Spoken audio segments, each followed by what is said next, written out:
tous et bonjour à toutes, c'est Paul Ansoya et aujourd'hui on est dimanche, il fait bien sûr très chaud puisqu'on est en plein été et on va aller dans la prison de Sodemun, donc changement radical d'ambiance comparé à la dernière vidéo, c'était pas forcément volontaire mais voilà. On va aller visiter donc une prison qui s'est appelée aussi pendant un moment la prison de Séoul et qui aujourd'hui en fait est un musée et qui va retracer en fait un peu l'histoire de la colonisation des Japonais en Corée. Donc c'est un lieu super important qu'on s'est dit qu'on allait visiter aujourd'hui puisque il fait assez chaud, donc c'est la période un peu idéale pour aller dans les musées et voir un peu tout ça. Donc aujourd'hui un peu plus d'histoire, un peu moins de rire, mais ça va être très intéressant. Et puis voilà, donc aujourd'hui on est parti avec Sujojo pour la prison de Sodemun.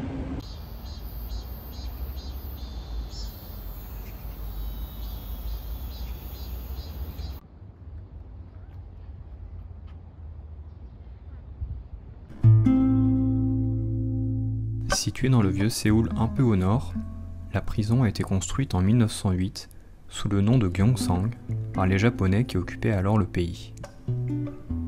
Jusqu'en 1945, date de la libération de la Corée, les détenus sont principalement des indépendantistes contre l'occupation japonaise.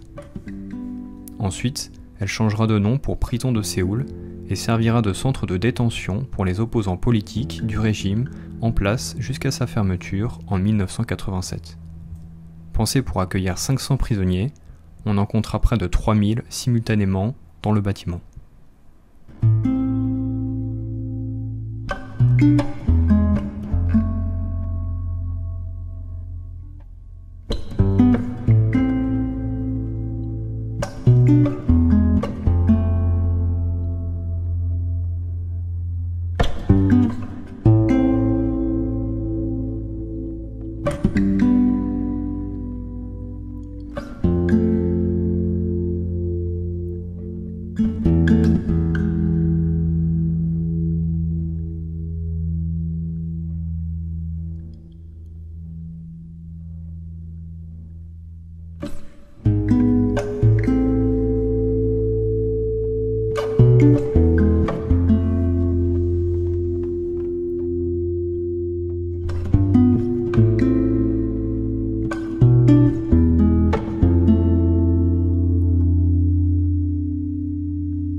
La prison de Sodemun est devenue un lieu important qui raconte les heures sombres de la Corée, notamment sous l'occupation japonaise, qui a été très difficile à vivre pour le pays.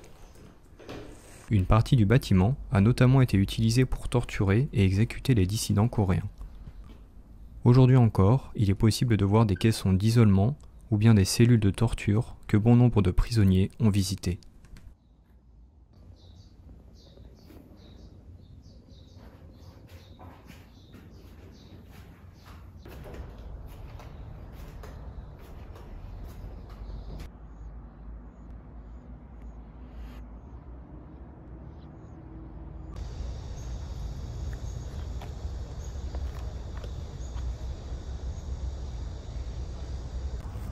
Alors là en fait on a fait à peu près la moitié du musée. Du coup je fais un petit point rapide et en plus de ça là ce qui est bien c'est que c'est très calme. La première partie en fait est assez, on va dire, assez light, elle explique un peu le contexte et les mouvements d'indépendance des Coréens vis-à-vis du régime japonais. Et après il y a une deuxième partie qui est un petit peu plus dure et qui parle justement voilà, de la torture, de l'enfermement des activistes coréens. Et là c'est vrai qu'il y avait tout un tas de trucs qui étaient faits qui n'étaient pas très jolis quoi. C'est la première fois que je vais dans une prison. Donc si on m'avait dit que la première fois ce serait dans une prison en Corée, j'aurais peut-être pas cru.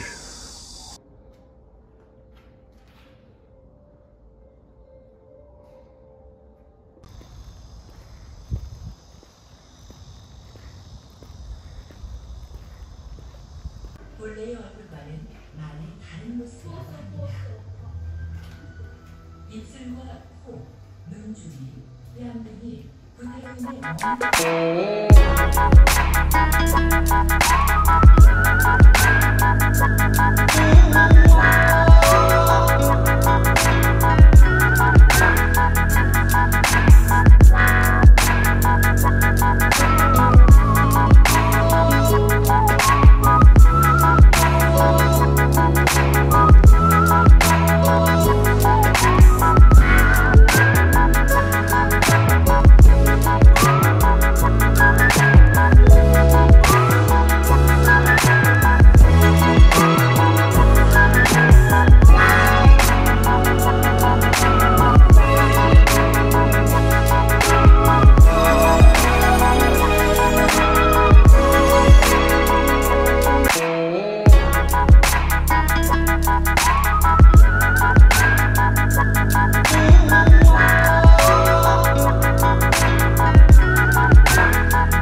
Et voilà, c'est fini. Je sais pas à quelle heure on est rentré, mais on a fait une bonne heure facile. Hein. Tout le parcours il est assez fluide, c'est bien indiqué, et en fait on fait vraiment tout le tour de la prison. On visite les différentes parties. Et du coup voilà. Qu'est-ce que t'en as pensé, sous Jojo? C'est horrible. Il y a quelques parties qui t'ont un peu, surtout forcément, comme je disais, la partie un peu torture, où c'est qu'il y avait des choses. C'est de la torture quoi, donc c'était vraiment pas ouf. Et c'était quand même assez intéressant. Si je dois pinailler, on va dire, si je dois faire quelques reproches, il y a quand même beaucoup de textes. Des fois c'est un peu beaucoup, c'est-à-dire que c'est un peu le souci des fois qu'on est des vieux musées comme ça, c'est qu'il y a beaucoup de textes, donc tout lire c'est un peu long quoi. Et aussi ça se voit des fois que c'est un petit peu vieux, enfin c'est pas le genre de musée moderne avec des diaporamas, enfin c'est pas un truc qui est vraiment fait pour les jeunes. Faut aimer un peu lire, et d'ailleurs en parlant de lecture, il y a pas mal de trucs qui sont en anglais, pas tout, mais il y a de quoi un peu comprendre le contexte et les événements qui se sont passés ici.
J'espère que cette petite visite vous aura plu, donc n'hésitez pas à y faire un tour, parce que c'est vrai que c'est un des grands lieux de l'histoire coréenne. Moi je vous dis à bientôt pour une prochaine vidéo qui sera sûrement un petit peu plus légère. D'ici là, portez-vous bien et à la prochaine. Allez, annyeong.